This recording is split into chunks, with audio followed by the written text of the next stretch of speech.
The Interpretation of Dreams by Sigmund Freud. Picture this for a moment. You wake up with your heart racing, the last pieces of a dream slipping away like water through your fingers. In the dream, you were being arrested. A police officer stood at your door, telling you to come along. The charge? Infanticide.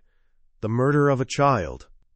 You know, with absolute certainty that you've done nothing like this. It's a crime you could never commit, and yet that feeling of dread stays with you. It felt so real, so disturbingly specific. You might shake your head, laugh it off, and think, well, that was bizarre. That's what most of us would do. For thousands of years, we've treated dreams as either divine messages or meaningless brain static during sleep, prophecies or nonsense, nothing in between. But what if they're neither? What if that strange, unsettling dream wasn't random at all? What if it was actually a coded message from the deepest, most hidden part of yourself? A message that, if you could decode it, would reveal a secret wish you didn't even know you had?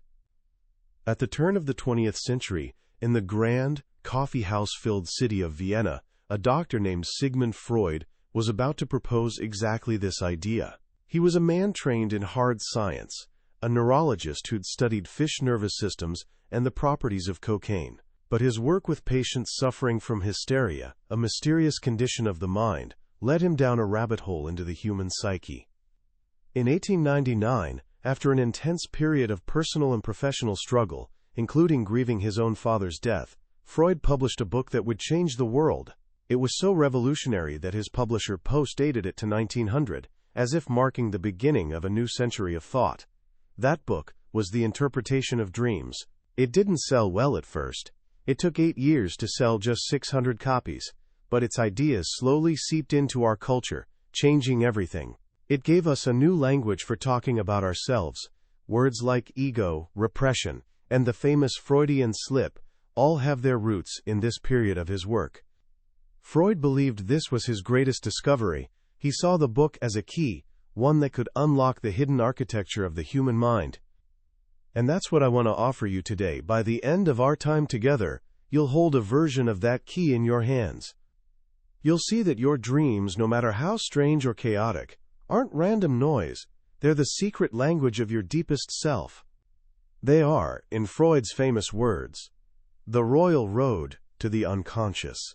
And once you learn to walk that road, you begin to understand who you truly are. So where do we even begin to understand our dreams?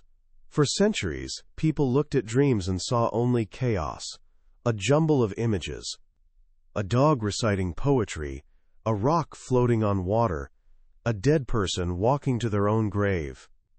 It all seemed utterly nonsensical, like a television randomly flipping through channels at night. The scientific view was that dreams were just the brain misfiring, a kind of mental garbage disposal clearing out the day's useless impressions. But Freud had a different idea, a radical one. He said every single dream, no matter how bizarre, has meaning. And what is that meaning? In its simplest form, every dream is a wish fulfillment. Think about it in the most basic way. If you go to bed thirsty, you might dream of gulping down a glass of cool, refreshing water. If a child is told they can't have any more cherries, they might dream that night of eating a whole basketful. These are what Freud called dreams of convenience. Your mind creates a little movie to satisfy a simple need or desire. In a way, the dream is trying to protect your sleep. Instead of waking you up to get a drink, it gives you a dream of drinking. The dream, Freud said, is the guardian of sleep, not its disturber. This seems simple enough for straightforward dreams. But here's where the mystery deepens. If every dream is a wish fulfilled, what are we to make of nightmares? What wish is fulfilled when we dream we're being chased, or that a loved one has died? And what about those completely absurd dreams, the ones that seem to have no logic at all? This is the great puzzle Freud set out to solve. And his solution is one of the most brilliant ideas in modern thought. He realized that a dream has 2 layers. There's the dream you remember, the strange story, the weird images. He called this the manifest content, But beneath that, hidden away, is the true meaning, the raw, uncensored thought. He called this the latent content. The dream you remember is like a coded message. The real meaning, the latent content, has been disguised. And the process that does this disguising, Freud called it the dream work. To understand this, let's look at one of Freud's own dreams, the one that became his key specimen, the dream that unlocked everything for him. He called it the dream of Irma's injection. Here's the backstory. Freud was treating a patient named Irma, who was also a family friend. The treatment wasn't a complete success, and Freud was feeling a bit defensive about it. One day, a colleague named Otto visited and casually remarked that Irma was better, but not entirely recovered. This small comment annoyed Freud. He felt criticized, as if Otto and Irma's family were blaming him for the failure. That night, he had a dream. In the dream, he's at a party and sees Irma. He pulls her aside and tells her, "If you still have pains, it's your own fault." But she complains of terrible pains in her throat and stomach. Worried he'd missed something physical, Freud looks into her throat. He sees strange white patches and scabs. He quickly calls over other doctor friends who are at the party. One of them, Dr. M, confirms it's an infection but says it's no big deal. And then, the dream reveals the cause. His colleague Otto, the very same one who'd criticized him, had recently given Irma an injection with a dirty syringe. When Freud woke up, he analyzed this dream piece by piece. What did it all mean? On the surface, it looks like a dream about being worried for his patient, but as he dug deeper, he realized something else was going on. The dream conveniently created a story where the failure of Irma's treatment wasn't his fault at all. In fact, it was Otto's fault. The dream was a wish fulfillment. The wish wasn't for his patient to be sick. The wish was for him to be blameless. The dream took his feeling of annoyance from the day before and transformed it into a narrative that cleared his name and subtly took revenge on his critics. The dream was saying, "You're not to blame, Sigmund. Otto is." This was a profound revelation. The dream wasn't just random images.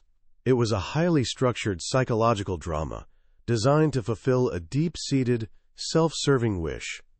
But this brings us back to our central question. If the wish was simply, "I want to be blameless," why didn't the dream just say that? Why the elaborate story about dirty syringes, white patches, and all those other strange details? This is where Freud introduces the most important character in the drama of our dreams, the censor. Freud imagined our minds having two agencies or systems. One is the deep, primitive part of us, the unconscious, where our raw, powerful, and often unacceptable wishes live. The other is the more rational, conscious part of our mind, which has to function in civilized society. Between these two stands a guard, a censor. During the day, this censor is strong. It represses our darker, more selfish or forbidden wishes, keeping them locked away from our conscious awareness. But at night, when we sleep, the censor relaxes its guard, just a little. This allows those powerful, unconscious wishes to stir. But they still can't just march straight into our consciousness. To get past the sleepy guard, they have to disguise themselves. This process of disguise is the dream work, and it has a few key strategies it uses over and over again. The first is condensation. This is where the dream takes multiple ideas, memories, or wishes, and packs them all into a single image or word. It's like a compressed file of the mind. Freud had a dream where he coined the bizarre word autodidasker. When he analyzed it, he found it was a mashup of three different ideas: autor, meaning author; autodidact, a self-taught person; and the name of a politician, Lasker. All three were connected to a web of anxieties he was having about his own intellectual work, his family, and his legacy. Instead of spelling out all those worries, the dream just created one nonsensical word that stood for all of them. Think of the figure of Irma in his first dream. She wasn't just Irma. Her posture reminded him of another woman he admired, Her symptoms reminded him of his own daughter's illness. She was a, quote, collective image, a single character playing multiple roles at once. This is condensation at work.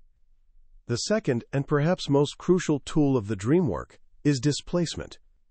This is where the dream shifts emotional energy from something truly important to something that seems trivial and insignificant. It's a form of mental misdirection. The censor won't allow the real high-stakes wish to appear in the spotlight, so the dream work shines the light on some unimportant detail in the corner of the stage. Freud had another dream where the central image was a botanical monograph, a scientific book about a plant. On the surface, this seemed to come from a minor event the day before. He'd seen a book about cyclamens in a shop window. Trivial, right? But when he analyzed the dream, he found that the word botanical was a trigger for a whole network of highly emotional thoughts. It connected to a patient named Flora, to his wife's favorite flowers, to a colleague named Gartner, which means gardener in German, and to a childhood memory of his father giving him a book with colored plates of flowers to tear up. All of these thoughts were linked to a very significant conversation he'd had with a friend about his career, his hobbies, and his deepest professional anxieties. The truly important event, the emotional conversation, was barely visible in the dream. Instead, the dream centered on the boring, neutral image of a botanical monograph. The emotional charge had been displaced from the important topic to the trivial one. This is how the dream smuggles forbidden content past the censor. It puts on a boring disguise. So when you dream about something seemingly random, like losing your keys, or a conversation about the weather, Freud would say that's probably not what the dream is really about. That's just the disguise. The real meaning, the high-energy wish, has been displaced onto that neutral image. This brings us to a fascinating aspect of dreams, their relationship with our childhood. Freud discovered that the wishes that power our dreams are almost always rooted in infancy. The desires left over from the previous day are like the entrepreneur with an idea, but they have no capital. They need to find a capitalist to fund the project, and that capitalist is always a powerful, often repressed wish from our earliest years. This explains why dreams so often feel both recent and ancient at the same time.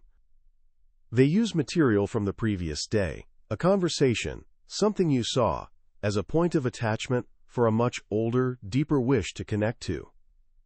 Let's look at another one of Freud's own dreams. He dreamt his friend R was his uncle, and he felt great affection for him. But the analysis revealed a much darker thought. At the time, Freud was hoping for a promotion to professor, but two of his Jewish colleagues, also up for promotion, had been passed over. This made Freud anxious that his own chances were slim. The dream came to his rescue. In the dream thoughts, he equated his friend R with his uncle Joseph, a man who'd been a criminal. This was his dream's secret way of saying, R is a fool, a criminal. The reason he didn't get promoted has nothing to do with me. My hopes are still alive. It was a ruthless, self-serving wish for his own success at the expense of his friends. But here's the genius of the dream work. The dream couldn't just present this ugly thought openly, so what did it do? It created a feeling of great affection for his friend R in the dream. This feeling was a disguise, a form of distortion. It was the complete opposite of the latent thought, designed to throw the censor, and Freud himself, off the scent. This is the key to understanding all those confusing and contradictory dreams. The dream isn't just a wish, it's a disguised wish. And this is especially true for dreams that cause us pain, for nightmares. A young woman told Freud she'd had a dream that her beloved nephew was dead. He was lying in a little coffin, surrounded by candles, just like another nephew who died years before. How could this possibly be wish fulfillment? Was she a monster for wishing her sister's only remaining child would die? Freud didn't think so. He asked her about the day before the dream. She told him she was planning to go to a concert that evening, because a man she'd loved for years, a man she could no longer see, was going to be there. Freud then asked her what happened after the first nephew died. She replied, "The professor came back after being away for a long time, and I saw him again, standing beside the coffin." And there was the answer. The dream wasn't about wishing the boy dead. The dream was using that sad scene as a stage to fulfill a different wish, the wish to see the man she loved again. The dream was expressing impatience. It was saying, "If only today were like that day, I would get to see him." The painful feeling associated with the scene, a funeral, was the perfect disguise for a wish she felt guilty about. The dream used a painful memory to hide a forbidden desire. This is a profound insight into how our minds work. The emotions in a dream are often real, but they get detached from their original source and stuck onto a different image. That's why you can dream of a terrifying monster and feel nothing, or dream of a harmless object and feel overwhelming dread. The dream work has cut and pasted the feelings and the images separately. This brings us to the most universal and perhaps unsettling of all typical dreams, the dream of a parent's death. A man dreams his father is dead. A woman dreams her mother is dead. The dream is often accompanied by intense grief. What could this possibly mean? Freud's answer is as courageous as it is controversial. He says the wish is real, but it's not a wish from today. It's a wish from your earliest childhood. He argued that a child's first stirrings of love and rivalry are directed at their parents. A little boy, he suggested, sees his father as a rival for his mother's exclusive affection. A little girl sees her mother as a rival for her father's love. To a child, death doesn't mean what it means to an adult. It simply means to be gone. The child who wishes for a rival sibling or parent to be dead is simply wishing for them to be out of the way so they can have their beloved parent all to themselves. This, Freud said, is a universal human experience.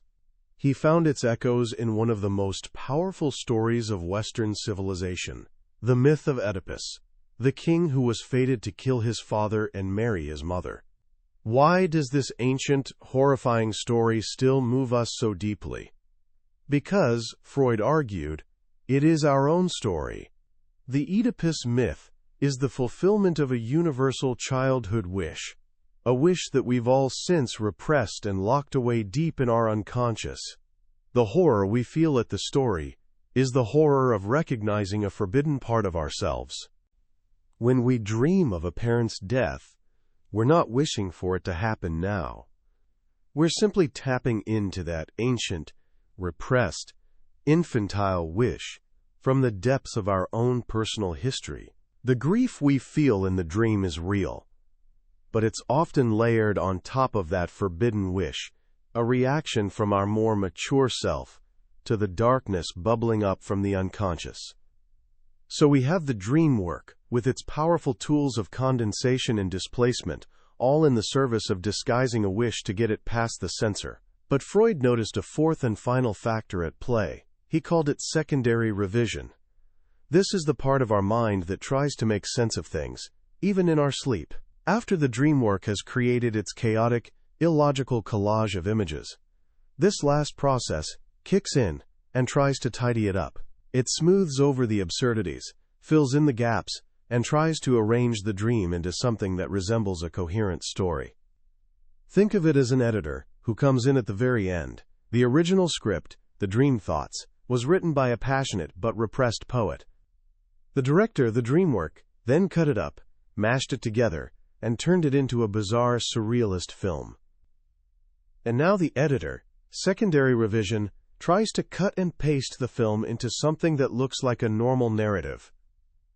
This is why some dreams feel so logical and story-like, while others remain a confusing mess. It just depends on how successful that final editor was. But Freud warns us not to be fooled by this apparent coherence. The story of the dream is often the most misleading part. It's the final layer of disguise, a rational-looking mask placed over a deeply irrational process. The interpretation must always ignore the superficial story and break the dream back down into its raw elements. What Freud gives us in the end is not a dream dictionary. There's no simple key where a snake always means one thing and flying always means another. The meaning of a dream is deeply personal. It's woven from your own memories, your own language, your own worries from the day before, and most importantly, from the unique, indestructible wishes of your own childhood. The dream is a rebus, a picture puzzle, and if you try to read it like a painting, you'll see only nonsense. But if you learn to treat each image as a symbol, as a clue to a hidden thought, then the most beautiful and meaningful messages can emerge. So what do we take away from this incredible journey into the world of dreams? It's been over a century since Freud published this book, and the world of psychology has changed immensely. And yet, the core ideas in the interpretation of dreams remain profoundly powerful, not just for understanding our nights, but for understanding our entire lives. The first and most transformative lesson is the simple, radical idea that nothing in our mind is truly random. That slip of the tongue you made in a meeting, that song that's been stuck in your head all day, that bizarre dream you had last night, Freud suggests that all of these are meaningful. They're clues, breadcrumbs leading back to the hidden continent of your unconscious mind.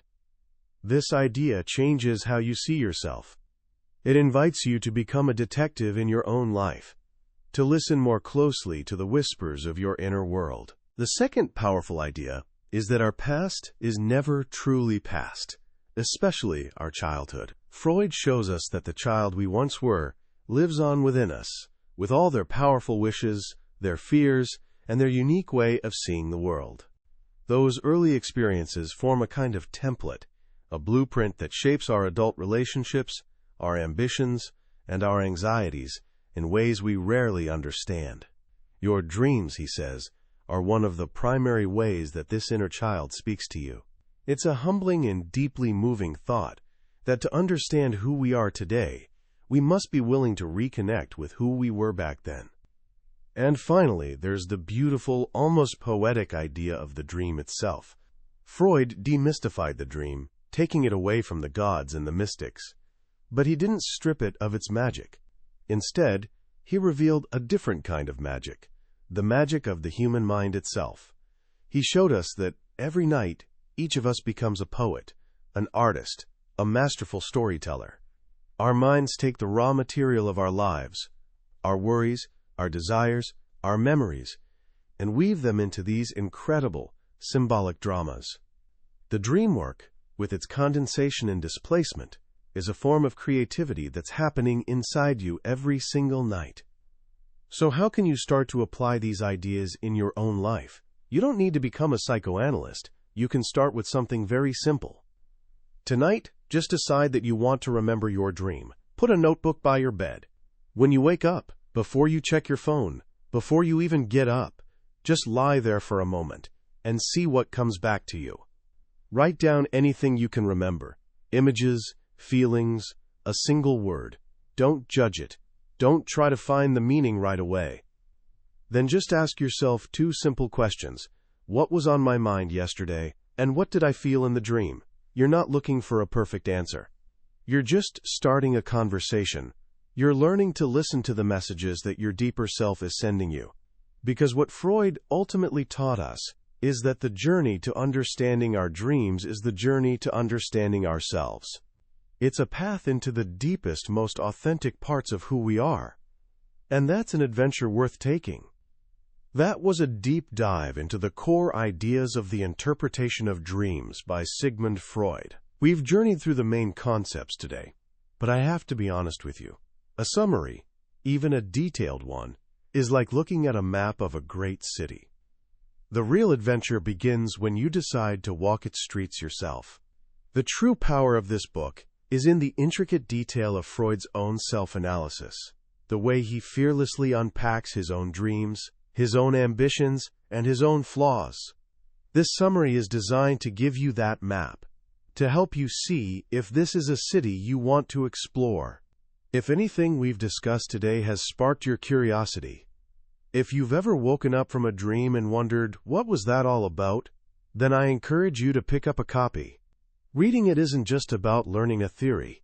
It's about embarking on one of the greatest adventures of all, the exploration of your own mind. The link to the book is in the description below. Also, if you found this journey valuable, it would mean the world to us if you'd hit that like button and subscribe to the channel. That way, you won't miss our next exploration into another life-changing book from the billionaire's bookshelf. Thank you for joining us, and let's keep growing together.